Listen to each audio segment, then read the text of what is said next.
Bismillahirrahmanirrahim. Assalamualaikum warahmatullahi wabarakatuh. Waalaikumsalam warahmatullahi wabarakatuh. Mitra-mitra PTBS, hari ini kami kehadiran tamu yang sangat luar biasa, spesial tentunya.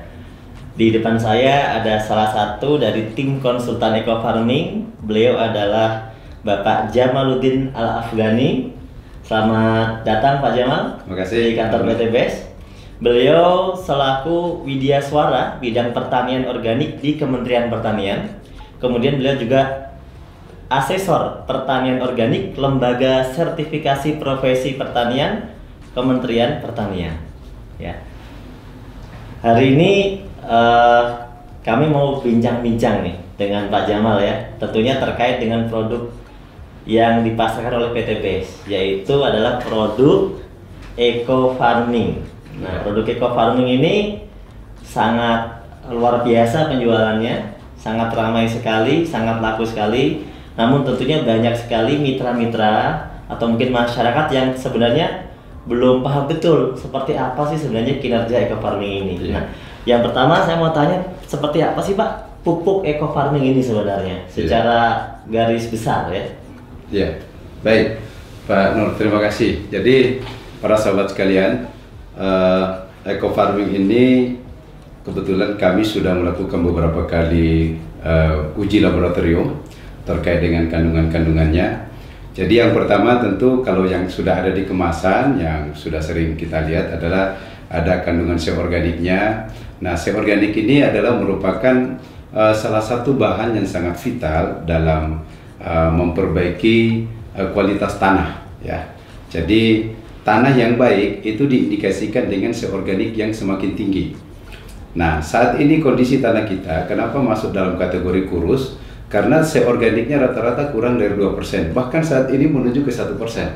Nah, jadi ini adalah satu hal yang menggembirakan bagi kita bahwa ada satu produk kecil tetapi kadar C organiknya sangat luar biasa.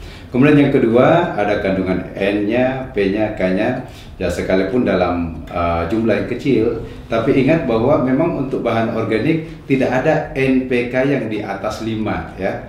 Jadi kalau Mas Nur, kalau misalnya ada pupuk organik yang N-nya di atas 5, itu malah dipertanyakan, jangan-jangan pakai urea.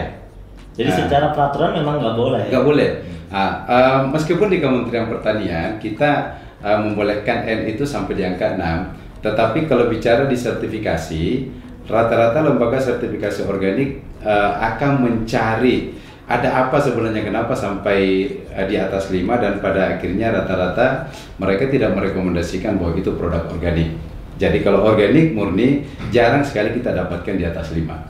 Nah, kemudian yang kedua, Pak Nur, ini yang luar biasa dari hasil uji kami bahwa di dalam pupuk ini ternyata mengandung mikroba yang luar biasa besar.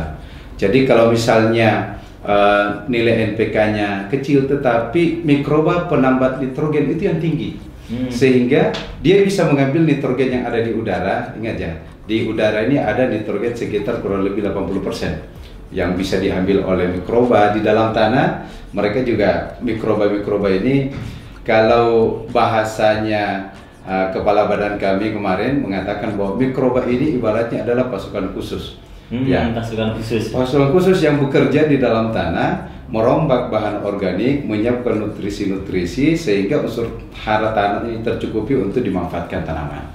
Iya, karena banyak sekali pertanyaan kan, kenapa Eco Farming ini bisa bikin pertaniannya subur sedangkan kan kandungannya kecil gitu kan?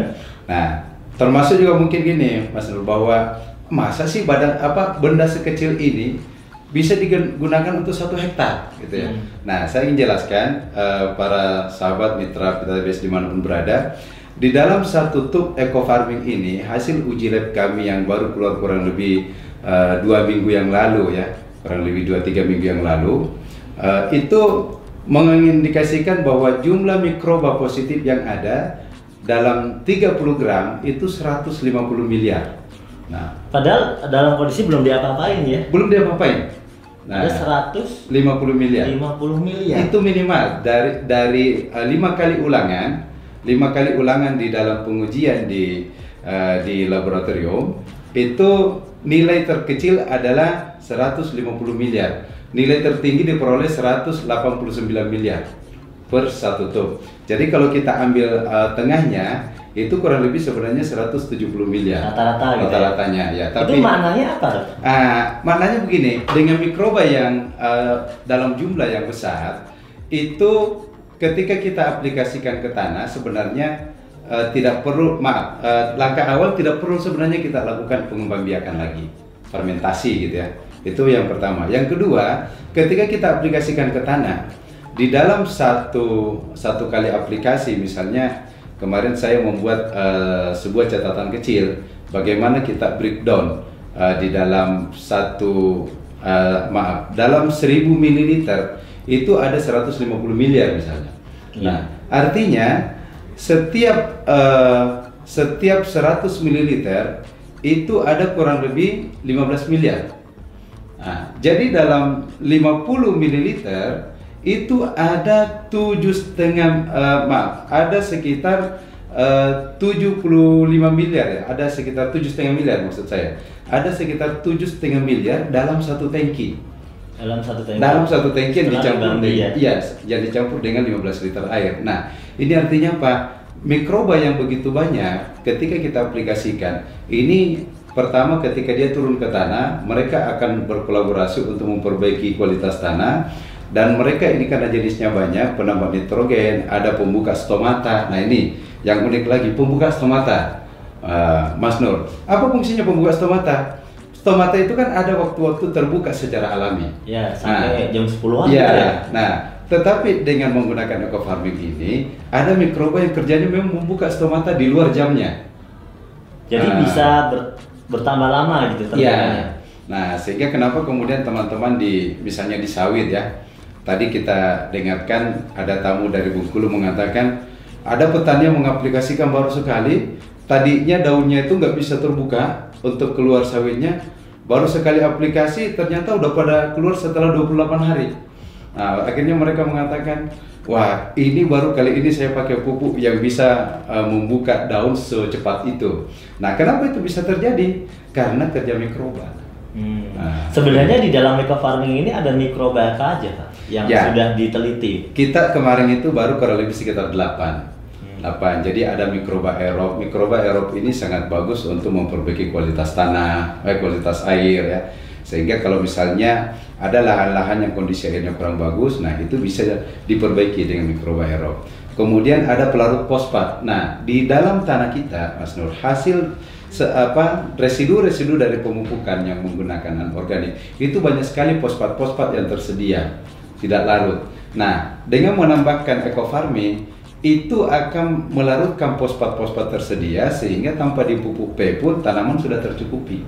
Nah, itulah kenapa kemudian dengan pengurangan sampai 75%, kenapa kemudian ternyata masih tetap bisa mencukupi unsur hara tanaman karena kerja mikroba yang memanfaatkan bahan-bahan yang tersedia di dalam tanah.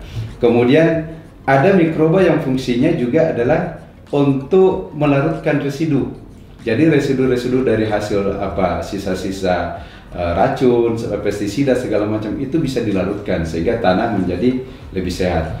Ada selain penambah nitrogen, pelarut fosfat, nah kita mikoriza. Nah ini dia. Ini mikoriza yang sangat luar biasa. Kenapa luar biasa? Mikoriza ini mampu mengambil makanan untuk disuplai ke akar tanaman dalam jarak yang sangat jauh. Jadi dia bekerja membantu menyuplai makanan. Ya, menyuplai. Dan yang kedua, mikoriza ini dia juga sekaligus membuat cadangan makanan. Nah, jadi kalau misalnya ada tanaman-tanaman yang kekeringan gitu ya, tidak tersuplai unsur hara dalam waktu air dan cukup misalnya, itu karena adanya cadangan makanan dari mikoriza sehingga dia masih tetap tahan. Nah, inilah kelebihannya sehingga kita mendengarkan banyak sekali dari teman-teman menyampaikan bahwa kenapa kok kekeringan tapi masih tetap hijau. Nah, itu salah satu fungsi hasil kerja dari mikoriza ini. Ya. Dan yang lainnya mungkin. Nah, jadi kita baru intinya begini, kita baru mengidentifikasi mikroba ini kurang lebih sekitar 200 juta dari 150 miliar. Nah, sehingga baru diidentifikasi sebagian. Iya, baru sebagian. Dari 150 miliar ini hasil uji kita baru kurang lebih 200 juta yang teridentifikasi. Artinya apa? Masih banyak mikroba-mikroba positif lain yang belum kita ketahui apa namanya, tetapi hasilnya sudah nampak kinerjanya. Nah, jadi begitu diaplikasikan ke tanaman, loh kok ini bagus. Nah, itu dia rupanya kolaborasi dari banyak mikroba ini memberikan pengaruh yang luar biasa untuk menyiapkan unsur hara dalam tanah.